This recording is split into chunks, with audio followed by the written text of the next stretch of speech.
നമസ്കാരം. പൃഥ്വിഷൻ ന്യൂസിലേക്ക് സ്വാഗതം.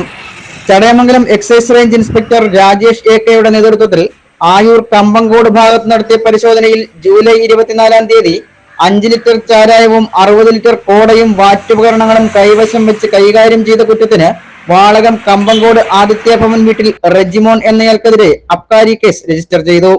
കോടതിയിൽ ഹാജരാക്കിയ പ്രതിയെ കോടതി റിമാൻഡ് ചെയ്തു. പരിശോധനയിൽ assistant inspector Shaji K, assistant inspector grade Unnikrishnan G, preventive ഓഫീസർമാരായ Bineesh T, Abhilash G, civil excise ഓഫീസർമാരായ Jayesh K G, Vinsagar S, വനിതാ civil excise officer Shibi S എന്നിവർ പങ്കെടുത്തു. News desk Prithvision news.